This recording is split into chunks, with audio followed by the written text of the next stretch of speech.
Hello everyone, welcome back to the next video. In this video I will be showing you how you can replace the deprecated AVMutable video composition in iOS 26. So let's get started. So first I'll just show you one quick output. Here you can see I'll just open this app, and here it has a select video button. I'll just click on the select video. I'll just pick a video. It adds a text overlay on the particular video which you have selected. So let's just wait. Okay, where is the text? So here you can see it did take a second, but here you can see coding with nobody is getting displayed on top of the video. All right, so let's see how to achieve this with the new API in iOS 26.0. so I'm using UIKit, but if you want you can use Swift UI as well. So all I have done is that inside info.plist I have just added this privacy photo library usage description, and I have just added this need permission. Okay, then here I have imported photos UI AVKit. I'll tell you what will change, but for now everything remains the same, so I'll quickly go through it. So I have extended this PH picker view controller delegate. Here is our select video button, here is our save video button, here is the AV player view controller which will play the video, here is the final URL, here is the file manager as well. Inside view did load we just add all these two buttons, then we set up the constraints, then we add a click listener for our button as well. Then here we just do ns layout constraints.activate. so here we constrain the button to all sides of the screen, then here we constrain the button to all sides of the screen. Okay, then inside did tab select video, so here we just do PH picker configuration pick a video, right? So this is the code for saving a video. So again, not much, so we are just using this particular API, so which is same. Then here is the code for requesting authorization, and here is the code for picking the video. So once the video has been picked, we need to copy that video as well so that we can manipulate it. So that's what this code is all about. So once here you can see we are calling this wrap up, right?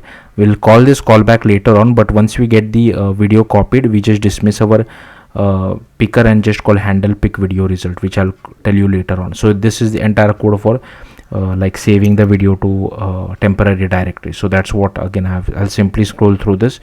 Okay, so here is our handle pick video result. So here we are picking the video. Once we have the video URL, we just call overlay text on video. So once the video has been transformed, then we just play the video using AV player.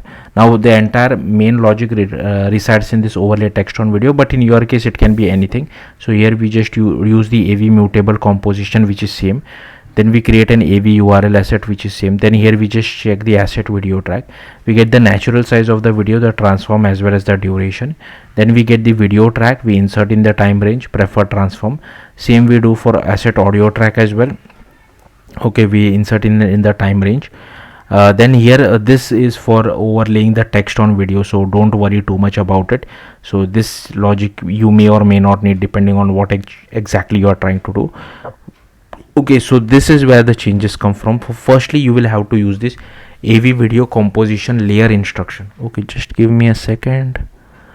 Yeah, so first you need to use this, and here inside configuration we are passing the video track. Then you need to create an instruction config as well with the help of AV video composition instruction.configuration, and here you pass your layer instruction as well as the time range. Then here you create an instruction with the help of AV video composition instruction, passing in the instruction.